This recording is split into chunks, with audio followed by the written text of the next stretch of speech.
November 2nd, 1943, 11:47 a.m. Simpson Harbor, Rabaul, New Britain. Major Raymond H. Wilkins feels the impact before he hears it. Metal screaming. Control stick jerking in his hands. The B-25. Mitchell shudders like it's been kicked by God. His right wing is on fire. Below him, Simpson Harbor churns with Japanese warships. Destroyers, cruisers, transports, all of them shooting. Above him, black flak bursts fill the sky like angry fists punching through clouds. The Japanese have turned this harbor into the most defended target in the Pacific. Over 300 anti-aircraft guns, hundreds of naval gunners, dozens of Zero fighters waiting to pounce on any bomber that survives the gauntlet. 3 American squadrons are attacking simultaneously. 18 B-25 Mitchell bombers flying at masthead height, so low their propellers nearly kiss the waves. So low there's no room for evasive maneuvers. You fly straight, you drop your bombs, and you pray the Japanese miss. They don't miss Wilkins. The damage. Assessment takes 2 seconds. Right wing trailing smoke, hydraulics failing, oil pressure dropping, controls responding like they're buried in mud. The B-25 wants to roll right, wants to dive, wants to die. Standard procedure, break formation, gain altitude if possible, ditch in the ocean, hope the air-sea rescue boys find you before the sharks do. Wilkins does none of these things. He pushes the throttles forward. He moves closer to the enemy ships. Behind him, 17 other bombers follow his lead. Young pilots, most of them kids who've never seen combat before today. They're watching their squadron commander, watching what he does, watching whether he runs or fights. Wilkins's voice comes over the radio. Calm, steady, like he's ordering coffee, not flying a dying bomber through hell. Stay in formation. Follow me in. What happens in the next 4 minutes will determine whether those 17 crews live or die. 2 enemy ships will be destroyed. An entire squadron will escape the harbor. And Raymond Wilkins will not be coming home. But here's the part that makes no sense. The part that military historians still argue about 80 years later. Wilkins doesn't lose control and crash. He loses control after deciding who gets to live. The expected response when your aircraft is hit: self-preservation. Get out, get away, get safe. Combat pilots drill it into their heads from day one. The mission matters, sure, but a dead pilot helps nobody. Better to abort, regroup, fight another day. Raymond Wilkins has a damaged bomber. He's in the lead position, the spot that draws the most fire. He's flying at the lowest altitude, 150 feet above water. He's in the most concentrated anti-aircraft kill zone in the entire Pacific theater. Every logical calculation says, break off the attack. Instead, Wilkins recalculates the approach vector mid-flight. Here's what he's looking at. Smoke from earlier bombing runs has blanketed Simpson Harbor. The planned attack route is useless. The target ships are invisible. His squadron is about to fly blind into a wall of steel. So Wilkins makes a split-second decision that saves the mission and dooms himself. He alters the approach. The new vector funnels his squadron through a narrow corridor between 2 islands. It's the only angle where they can see the targets. It's also the only angle where Japanese gunners have clear shots at every bomber in the formation. The lead aircraft, Wilkins' aircraft, will absorb the most concentrated fire. He knows this. He does it anyway. Why would a commander deliberately choose the most dangerous position? Why would a 26-year-old pilot with a wife waiting at home put himself in the crosshairs? The answer is buried in where he came from, and what he believed a leader owed the men who followed him into fire. Raymond Harold Wilkins, born September 28, 1917, Portsmouth, Virginia. If you're looking for the Hollywood version of a war hero, you're looking at the wrong guy. Wilkins grows up in Columbia, North Carolina. Population 891. A fishing town on the Scuppernong River, where the biggest excitement is watching boats come in with the day's catch. His father works construction. His mother keeps house.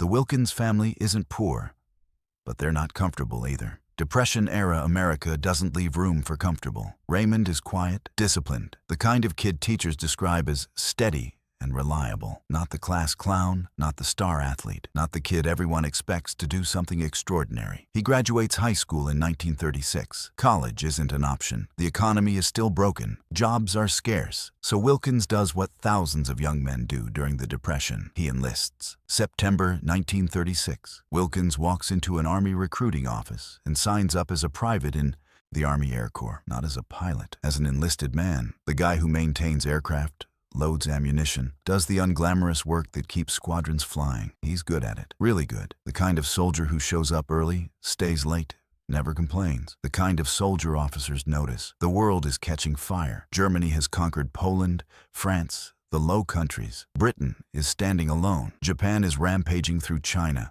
America isn't in the war yet, but everyone knows it's coming. The Army Air Corps starts expanding. Fast. They need pilots.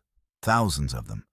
They're accepting applications from enlisted men with the right temperament and physical fitness. Wilkins applies. He's 23 years old, 5'9", 160 pounds. Nothing remarkable about his physical profile. But he has something the Army values more than size or strength. Composure. The flight instructors notice it immediately. When other cadets panic during emergency drills, Wilkins stays calm. When the aircraft spins or stalls or does something terrifying, his hand stays steady on the controls. His voice stays level on the radio. This matters more than you'd think. Flying a World War II-era bomber isn't like flying a modern aircraft. There's no autopilot, no computer assistance, no GPS.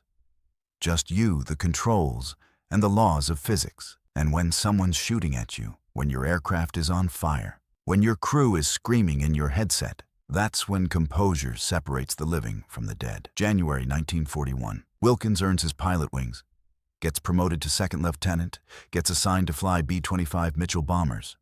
The B-25 is a beautiful, deadly machine. Twin-engine medium bomber. Wingspan 67 feet, length 53 feet. Empty weight 19,480 pounds. Maximum takeoff weight 35,000 pounds when you load it with bombs and fuel and ammunition. Armament: 8 .50 caliber machine guns pointing forward. 2 more in the tail turret, 2 more in the dorsal turret. When you're strafing, the B-25 throws out 4,800 rounds per minute. Enough firepower to shred a Japanese destroyer's superstructure in a single pass. Top speed: 272 mph at 13,000 feet. Range: 1,350 miles. Service ceiling: 24,200 feet. But here's the thing about the B-25 in the Pacific Theater. Nobody flies them at 24,000 feet. They fly them at 150 feet. Masthead height. So low you can see the faces of enemy sailors before you kill them. So low that if your engine quits, you have approximately 1.5 seconds before you hit the water at 250 mph. Low-level bombing is suicide duty. Everyone knows it. The casualty rates don't lie. Wilkins volunteers anyway. December 7th, 1941. Japan bombs Pearl Harbor. America enters the war.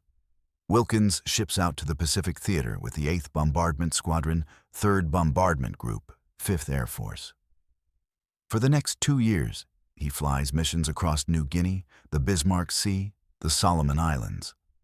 Long-range strikes against Japanese bases.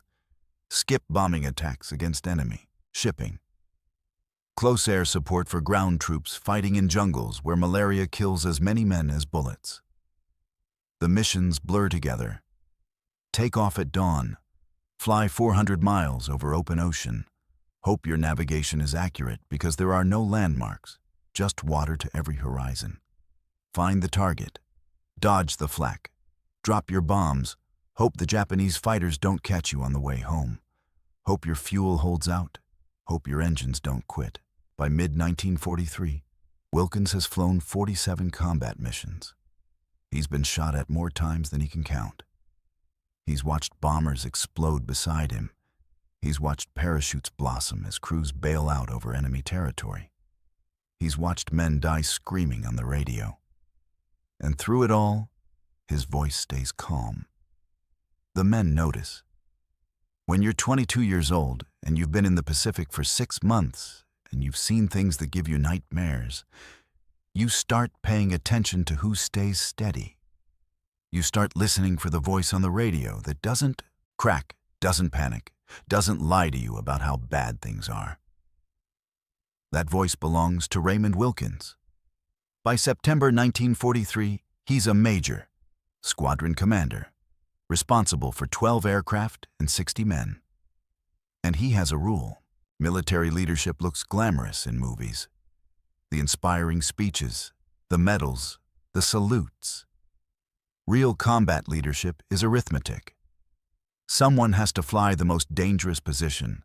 Someone has to be the first one into the kill zone. Someone has to absorb the fire meant for everyone else. The question is, who?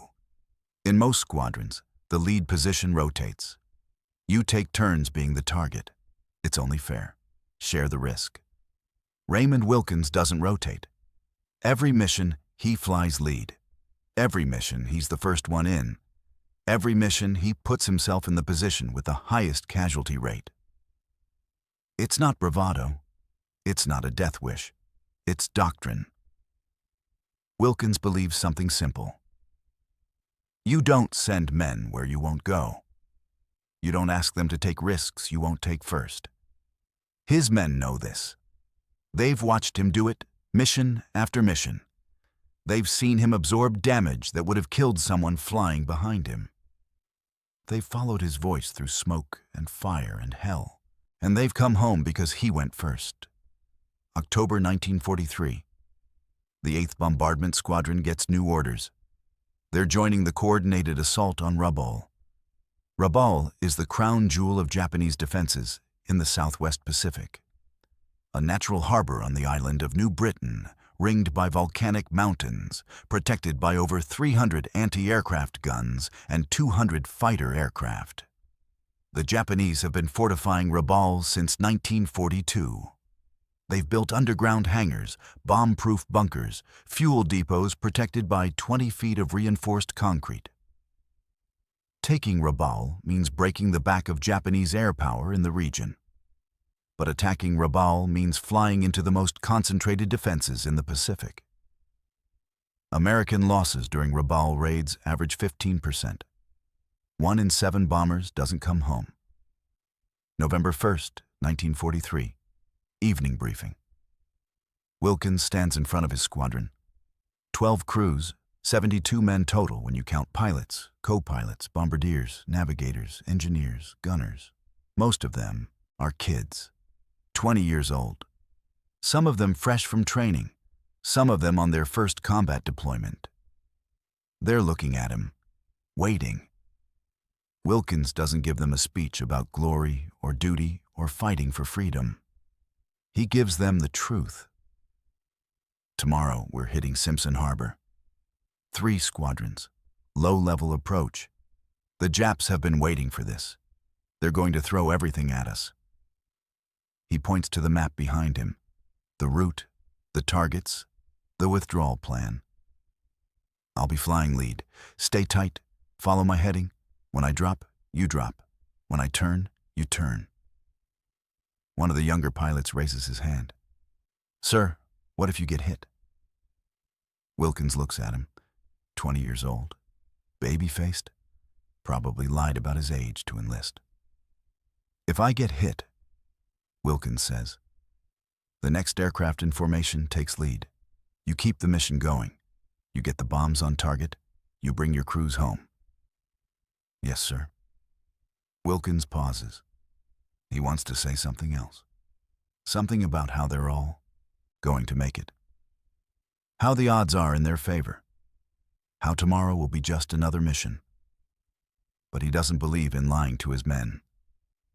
Get some sleep, he says instead. Wheels up at 0600. The briefing ends. The crews file out. Wilkins stays behind, studying the map. Simpson Harbor, Japanese warships, 300 anti-aircraft guns. He's going to fly straight into it. First, the mathematics are simple. The lead aircraft draws the most fire. The lead aircraft has the highest casualty rate. The lead aircraft protects everyone behind it. Wilkins has decided that if someone has to die tomorrow, it should be the one giving the orders. He doesn't know that tomorrow, his decision will be tested in ways he can't imagine. He doesn't know that in 24 hours, he'll be faced with a choice: save himself or save his squadron. He doesn't know that the moment he makes that choice, he'll become legend, but he knows the rule, the one he's lived by for 2 years. Leaders go first. November 2nd, 1943, 6:14 a.m., 12 B-25. Mitchells lift off from Dobodura Airfield, New Guinea. The sun is barely above the horizon. The air is already hot and sticky. By noon, it'll be 95 degrees with humidity that makes your flight suit feel like a sauna. Wilkins is in the lead aircraft, tail number 4130336. He's named it Tokyo Raider after the Doolittle mission. The nose art shows a grinning skull wearing an aviator's cap. His crew: co-pilot First Lieutenant James Morrison, bombardier Second Lieutenant Carl Richardson, engineer gunner staff Sergeant Frank Kowalski, tail gunner Sergeant Michael Chen. 5 men in 19,480 pounds of aluminum and aviation fuel and high explosives. The flight to Rabaul takes 2 hours. 2 hours over open ocean. No landmarks, just the compass and dead reckoning navigation. If your heading is off by even a few degrees, you'll miss the target completely. You'll run out of fuel somewhere over the Bismarck Sea. The ocean doesn't care if you're American or Japanese or God himself. It swallows everyone the same. 8:32 a.m. Rabaul appears on the horizon. Even from 50 miles away, you can see the smoke. The previous raid, B-24 Liberators at high altitude, has already bombed the harbor. Hundreds of bombs falling from 20,000 feet. Some of them hit ships. Most of them hit water. But they've done their job. They've alerted every Japanese gunner in Rabaul that Americans are coming. The B-25 squadrons are the follow-up punch, low-level strike, skip bombing. You come in at wave-top height, release your bomb at exactly the right moment so it skips across the water like a stone and smashes into the enemy hull below the waterline. If you do it right, you sink a destroyer with 1 bomb. If you do it wrong, you fly into your own explosion. Wilkins keys his radio. Tighten up. Stay on my wing. The formation compresses. 12 bombers now flying in a tight V. Wingtip to wingtip. Close enough to see the pilots in the neighboring cockpits. 9:03 a.m. They cross the harbor entrance. That's when everything goes wrong. The smoke from the earlier bombing raid has blanketed the entire harbor. Wilkins can't see the target ships. He can't see the landmarks. He can't see anything except gray-black clouds that smell like burning oil and cordite. The planned attack route is useless. They're supposed to come in from the northeast, line up on the cruiser anchorage, drop bombs, and withdraw southeast. But the smoke has erased the northeast approach entirely. Wilkins has approximately 15 seconds to make a decision. Option 1. Abort. Turn around. Come back tomorrow when the smoke clears. Except tomorrow the weather might be worse. Tomorrow intelligence might be outdated. Tomorrow ships might have moved. And tomorrow 12 crews will have to work up the courage to attack Rabaul all over again. Option 2. Press the attack blind. Hope you find targets. Hope you don't fly into a mountain or another bomber or a warship you can't see until it's 10 feet away. That's suicide. Option 3. Alter the approach. Find a vector where visibility is better, except that it'll be more dangerous. Wilkins chooses option 3. Follow me, he radios. We're going in from the west. He banks left. The formation follows. The western approach funnels them between 2 islands, Prade Point and Sulphur Creek. It's a natural choke point. Every Japanese gun battery in the harbor can concentrate fire on that narrow corridor. But it's the only angle where they can see the targets Wilkins lines up his approach. The B-25 descends to 150 feet. The propellers are so close to the water that spray mists the windscreen. Behind him, 11 bombers follow in perfect formation. Ahead, Simpson Harbor fills with warships. And then the sky explodes. The Japanese gunners have been waiting. Over 300 anti-aircraft guns open fire simultaneously. Bofors 40mm cannons, Type 96 25mm autocannons, 75mm and 88mm flak guns, naval 127mm guns from the destroyers and cruisers. The sheer volume of fire is incomprehensible. Tracer rounds arc across the sky like angry fireflies. Black flak bursts blossom everywhere. Shrapnel whistles through the air. The noise is a physical thing, a wall of sound that you feel in your chest. Wilkins flies straight into it. 11:47 a.m. Impact. The B-25 shudders. Something punches through the right wing between the engine and the fuselage. Could be an 88mm fragment, could be a 40mm shell cell. Doesn't matter.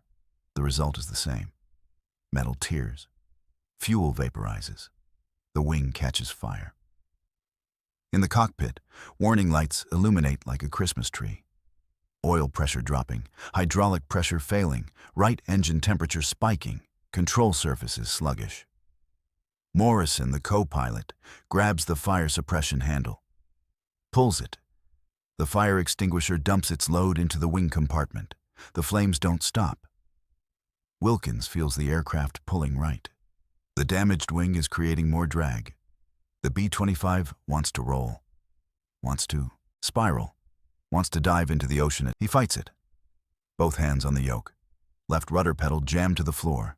Throttles adjusted to compensate. Morrison looks at him. We need to break off. Negative. Ray, we're on fire. I know. Wilkins's voice is calm. Not because he's not scared, but because if he sounds scared, the entire squadron will panic.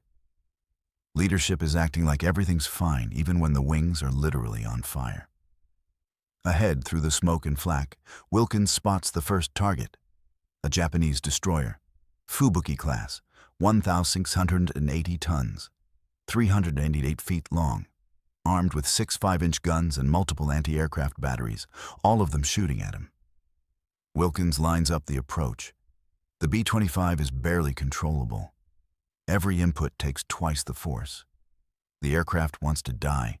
He won't let it. Not yet. Wilkins descends to 100 feet. The destroyer is directly ahead. Its anti-aircraft guns are tracking him. He can see the muzzle flashes, can see the tracers arcing toward his cockpit. The forward 50 caliber machine guns open fire. All 8 of them, 4,800 rounds per minute shredding the destroyer's superstructure. The noise inside the cockpit is deafening.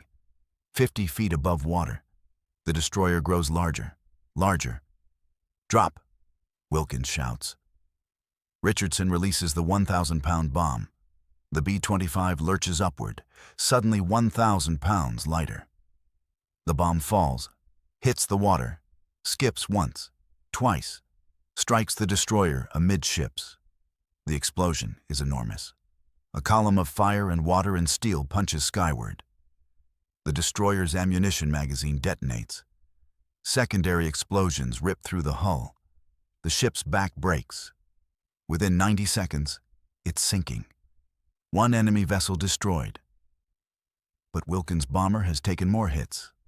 The left vertical stabilizer, the tail fin that keeps the aircraft flying, straight, has been struck. Not destroyed, just damaged. But damaged is enough.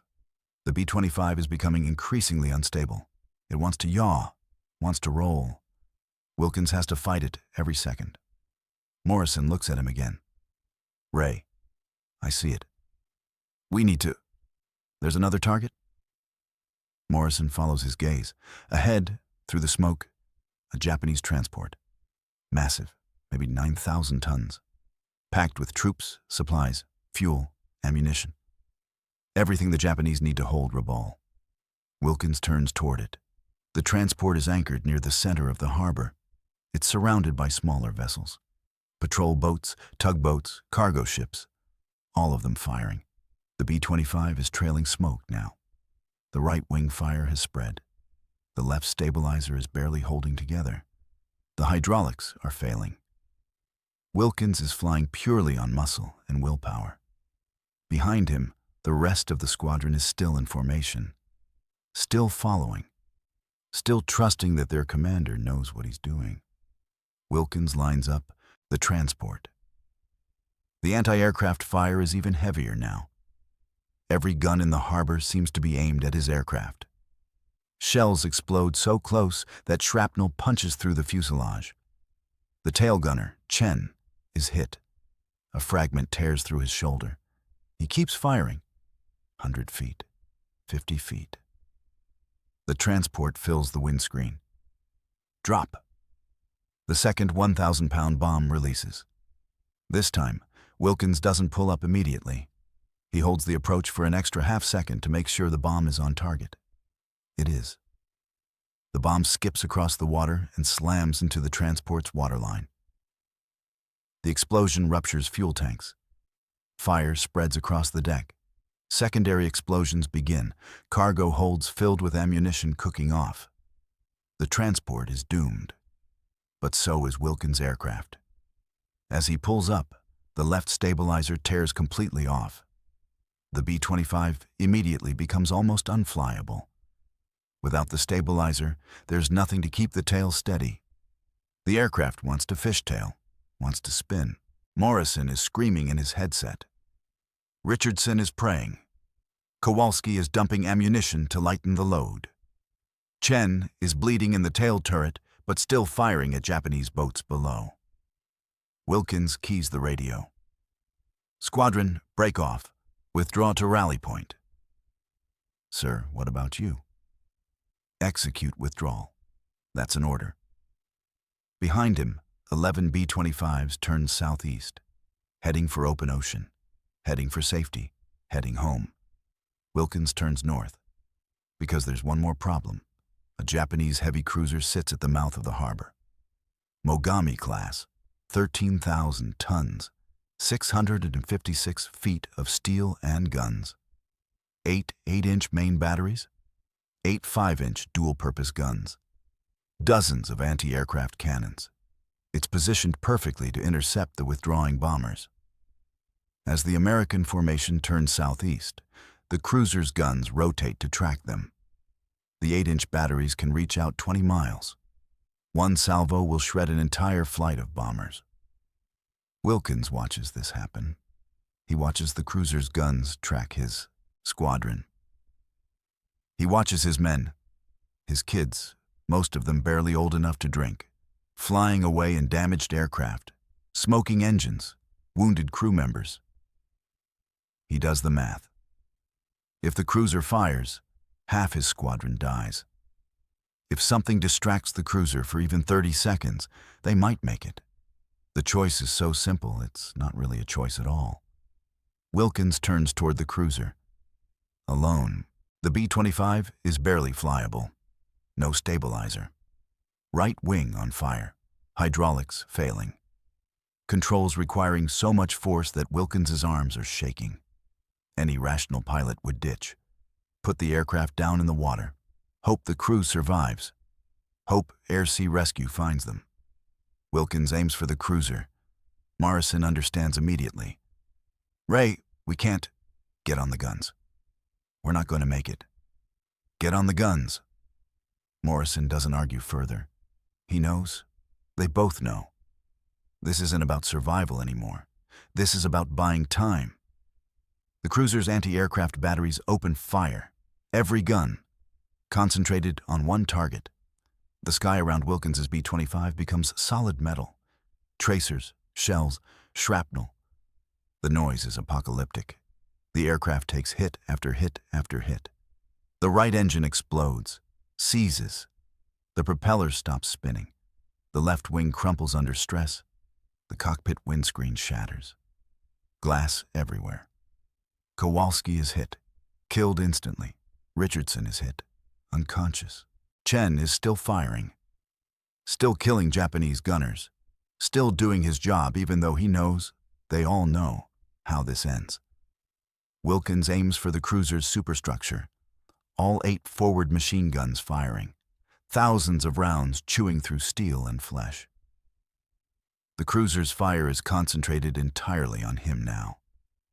Every gun, every gunner, everything, which means those guns aren't shooting at the 11 bombers escaping behind him. The B-25's left wing fails completely. The aircraft rolls inverted. Wilkins tries to correct. Can't. The controls are gone. The aircraft is no longer an aircraft. It's a falling piece of metal shaped vaguely like something that used to fly. The cruiser grows larger in his vision. Morrison is still on the radio. "Mayday, Mayday, this is..." The transmission cuts off. The B-25 strikes the water at 267 mph. There is no fire, no explosion, just impact. Metal crumpling, water flooding, bodies slamming forward against restraints. Silence. The radio goes, quiet. The 11 surviving bombers fly southeast. Some of them are damaged. Some of them are trailing smoke, but they're flying. They're alive. Behind them, Simpson Harbor burns. 2 enemy vessels destroyed. Dozens of smaller craft damaged. Hundreds of Japanese casualties. 1 American aircraft missing. Major Raymond H. Wilkins, pilot, commander, leader, gone. The Japanese cruiser's guns fall silent. Its gunners search the water for survivors. They find wreckage. Pieces of aluminum. A section of wing. Part of a tail section with U.S. markings. No bodies, no survivors, no parachutes. At 12:03 p.m., search efforts cease. At 12:47 p.m., the surviving B-25s land at Dobodura. Crews climb out. Some of them are wounded. All of them are shaken. A staff car arrives. Colonel asks the standard question, "Where's Major Wilkins?" Nobody answers immediately. Finally, one of the pilots speaks. "He didn't make it, sir. He saved us. He attacked the cruiser alone. Drew their fire so we could get out." The colonel nods slowly. He's heard this story before. Too many times. Different names. Same ending. "Write the report," he says. "Get it to me by 1800. That's it. That's all the ceremony war allows. Because in the Pacific Theater, November 1943, men die every day. Soldiers, sailors, Marines, airmen. They die in jungles and on beaches and in burning aircraft over harbors nobody's ever heard of. Raymond Wilkins is just one more name on a very long list. Except he's not. Because what Wilkins did in those final 4 minutes, the decision he made, the price he paid, that's going to matter. Not immediately. Not in any way that brings him back. But it's going to matter. The official report lists Major Raymond H. Wilkins as missing in action, presumed killed.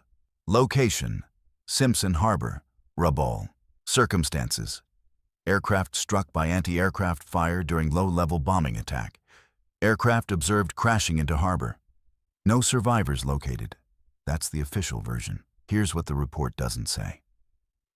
At what exact moment did Wilkins know he wasn't coming back? Was it when the right wing was hit? When the stabilizer tore off? When the left wing crumpled? Or was it earlier? Was it when he altered the approach, funneling his squadron through the kill zone? Was it when he took the lead position, knowing the lead aircraft has the highest casualty rate? Was it when he turned toward the cruiser, alone, with a dying bomber? Or was it the night before, during the briefing, when he looked at his crews, those kids, most of them, and decided that if someone had to die, it should be him? The survivors tell different versions of the story. Some of them say Wilkins' aircraft was uncontrollable by the end. He had no choice but to crash. Others disagree. They say Wilkins had opportunities to ditch, to bail out, to save himself. He chose the cruiser instead. Both versions are probably true. By the final seconds, the B-25 was unflyable. The controls were gone. The aircraft was falling, but Wilkins aimed it falling. He pointed that dying bomber at the one target that would save his squadron. That's not luck. That's not accident. That's choice. Here's what we know for certain. Raymond Wilkins attacked the cruiser alone. The cruiser's guns concentrated entirely on him. While those guns were shooting at Wilkins, they weren't shooting at the 11 bombers behind him. All 11 bombers escaped. 0 additional casualties. The math is brutal and simple. One man died so that 55 others could live. Most people call that heroism. But here's the uncomfortable truth that nobody wants to say out loud. Heroes don't feel heroic in the moment. They feel terrified. They feel their aircraft shaking apart around them. They feel bullets punching through metal. They feel the controls dying in their hands. And they keep flying anyway. Not because they're brave, because they've decided that their life is worth less than the lives behind them. That's not heroism. That's mathematics. Cold, brutal, necessary. Raymond Wilkins was good at math. January 4th, 1944. Washington, D.C. President Franklin D. Roosevelt reviews the Medal of Honor recommendation for Major Raymond H. Wilkins. He reads the citation, reads the witness statements, reads the after-action reports. Then he signs the authorization. The Medal of Honor is America's highest military decoration, established during the Civil War, awarded for conspicuous gallantry and intrepidity at the risk of life above and beyond the call of duty. That phrase, above and beyond the call of duty, people throw it around casually.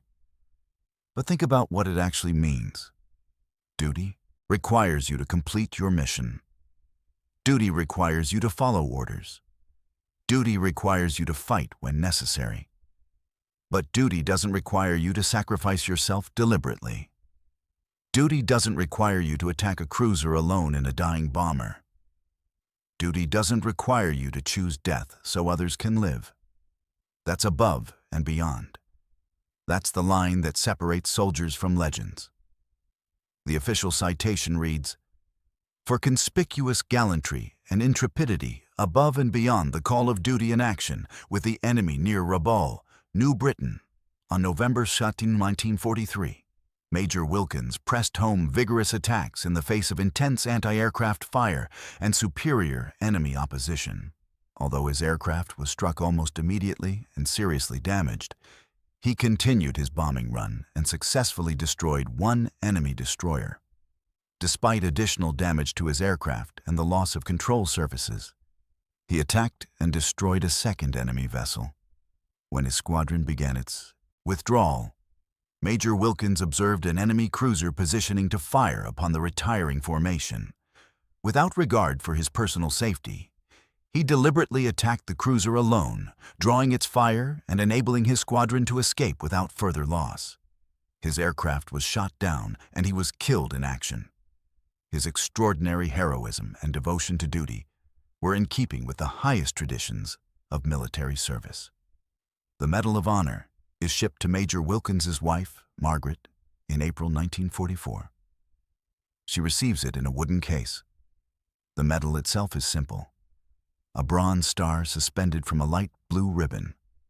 The star features the head of Minerva, goddess of wisdom and war, surrounded by the words, United States of America. It weighs 1.5 ounces. Her husband's life reduced to 1.5 ounces of bronze and ribbon. There's a ceremony later. Small, private. A general reads the citation, hands her the flag that covered an empty coffin, thanks her for her husband's service. She nods, doesn't cry, not in front of strangers. But here's what nobody tells you about the Medal of Honor when it's awarded posthumously. It doesn't bring anyone back. It doesn't change the fact that Margaret Wilkins is 27 years old and widowed. It doesn't change the fact that Raymond Wilkins's mother gets a telegram instead of a son. It doesn't change the fact that 55 men came home from Rabaul on November 2nd, 1943, because 1 man didn't. The medal sits in its case. The flag sits folded in a triangle. The citation sits framed on a wall. And Raymond Wilkins sits at the bottom of Simpson Harbor, 200 feet down. Where the sunlight doesn't reach, and the water is always cold, and the wreckage of his B-25 has already started to corrode in the salt water. Heroes don't get parades when they're dead. Raymond Wilkins wasn't special, as most people will think. He was a kid from a small town who enlisted during the Depression, earned his wings, flew missions, led men. Thousands of other pilots had the same resume. The difference is that when the moment came, when escape was possible and sacrifice was necessary, Wilkins chose sacrifice. That's it. That's the entire story. No superpowers, no destiny, no chosen one. Just a choice, and the willingness to pay the price.